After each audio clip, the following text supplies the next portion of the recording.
We want to make sure we get every bond number right, every donor right. So this otherwise is going to create havoc for today for donors who come and say, this is not my bond, I did not purchase this, you put the wrong number on my bond, I did not get that. There's no question of that. Once he is given the KYC, he is given the details, you also have the application. The application will be having the amount. No, I'm sorry, I'm sorry. My concern is he purchased bond number X. I by mistake, I put his number as purchasing bond number Y. Now, X may have gone to political party A, Y may have gone to political party B. Why will that happen, Mr. Salve? Because I'll tell you why. Because they haven't kept number one bank in the country. We expect them to be able to handle this. No, not expect to be handled. We were told make sure that this doesn't leak. So, the way we stored the information, the bond number did not get into the core banking system. If we had been told keep information on this basis, we would have devised our systems accordingly. If we had kept it like that, any senior bank officer could have found out bond numbers and the whole thing would have been out in public domain. Who has how much, all these secrets. Assistant General Manager files an affidavit in support of the application to the Supreme Court for modification and order of a constitution bench.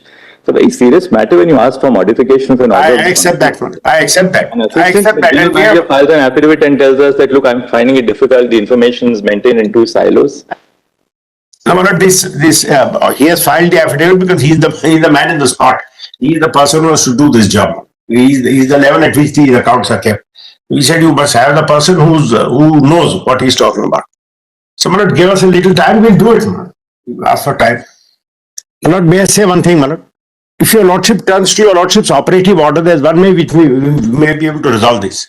In B, your lordship say electoral bonds purchased, the detail will include the detail of purchase of electoral bond, the name of purchaser and the denomination. This is one part. This we have. We can get we can get this in 2-3 weeks. C, I was saying something. Yes, Mr. Salve. But if your lordship turns, there may be a way out around this. But if your lordship turns to your lordship's order, para 221, page 76. Yes. There are two parts, B and C. If you don't have to create a bridge between the two, then within 3 weeks you can give everything. So we'll give an order. We'll let it do it in the court itself instead. I wanted to just make one respectful suggestion. Yes. If your lordship sees para 221. Yes. If B and C are not to be matched, then we can give the information in 3 weeks. Let me explain how. If we, on one hand, is the person who purchased the electoral bond and the number of bonds he purchased, that in 2-3 weeks we can get all the figures. In the second, the bonds encashed by political parties, which includes the date of encashment and denomination. That details we have, that we can give. In 3 weeks, we'll put it all together. If we have to wait for what, Mr. Salve? These are all in because the accounts are separate, the payment has come separately and the name was kept separately. We'll marry the two and give it.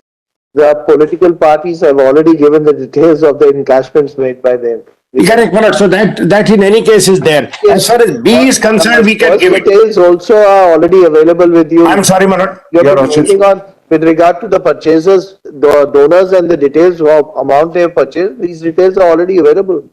Yes, so that we can give. We'll just put that figures together and give. The trouble is, we understood B and C meant that we had to give a complete correlation of who bought how much was received, how much was given to whom and with which bank, or rather which party encashed it from which bank.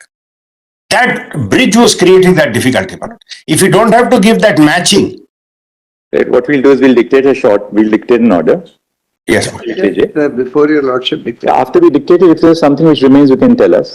By a judgment dated 15th February. By a judgment dated 15 February 2024, this court declared the electoral bond scheme and the provisions of the Finance Act 2017, which amended the provisions of the Representation of the People Act 1951 and the Income Tax Act 1961 unconstitutional on the ground that the non-disclosure of information regarding the funding of political parties is violative of the right to information of citizens under Article 19, bracket 1, bracket A of the Constitution. Full stop. the amendments which were introduced by the Finance Act 2017 to the provisions of the Companies Act 2013 permitting unlimited funding of political parties by corporate entities were held to be arbitrary and violative of Article 14 of the Constitution. Clause 7(4) of the electoral bond scheme stipulates that the information furnished by the buyer of an electoral bond shall be treated as confidential by the authorized bank and shall be disclosed only when called upon to do so by a competent court or upon the registration of an offence by a law enforcement agency. Thus, in terms of the provisions of the electoral bond scheme itself, SBI is mandated to disclose information when demanded by a court. What remains to be seen, what has to be analyzed is whether SBI is justified in seeking an extension of time. Next. SBI seeks an extension of time on the ground that the process of open inverted commas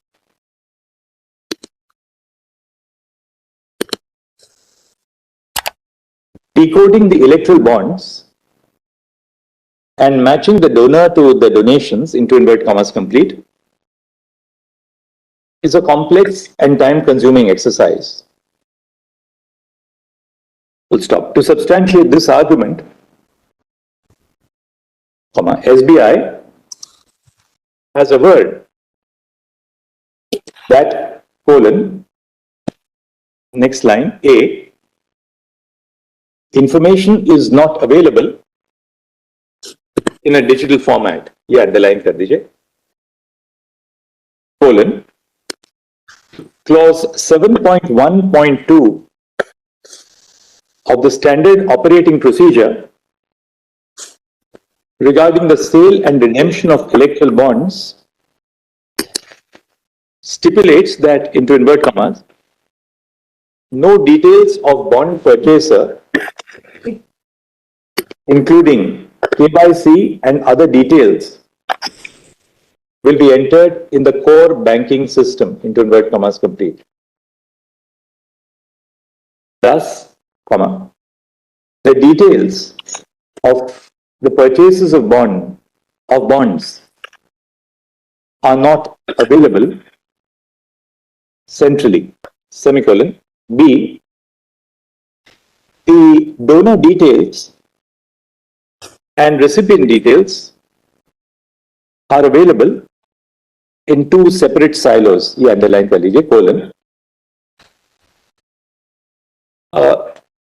The details of the purchasers of the electoral bonds were kept in a sealed cover at the designated branch. These sealed covers were deposited in the main branch of SBI in Mumbai at the end of each phase of the issuance of the electoral bonds. Full stop. The information on the redemption of electoral bonds, into brackets, that is the original bond and the pay-in slip, bracket, were stored in a sealed cover and sent to the SBI, Mumbai branch. Semicolon. C, matching of information in the two silos is a time-consuming process. Underline कर लीजिए, colon. The matching of the information on the purchase and redemption of electoral bonds would be time consuming, since donor information and redemption information is maintained in two distinct silos independent of each other, semicolon. D, there is a large there is a large number of data sets to decipher, underline, colon. A total of 22,000 odd, I'll give you the figure. 22,217. A total of 22,217 bonds were purchased between 12 April 2019 and 15 February 2024. Full stop. This would cumulatively add up to 44,434 data sets, since there are two silos of information. In other words, the compilation of this information would be a time-consuming process. Full stop. Next main para. The crux of the submission of the SBI is that the matching of information to ascertain who contributed to which political party is a time-consuming process, since the information is maintained in two separate silos. Malad, I just want to say one thing, Malad, because I don't want tomorrow to be again at the end of Mr. Prashant Bhushan's contempt. Your Lordships have said disclose B and disclose C, the directions. We will disclose both of that. That is easy. Correlating the purchase with the beneficiary is not something which we are required to do. Then it's easy. When my lord, which if this is dictated order, it is very clear. There is no scope for any confusion in the what is dictated in the court. Not sure.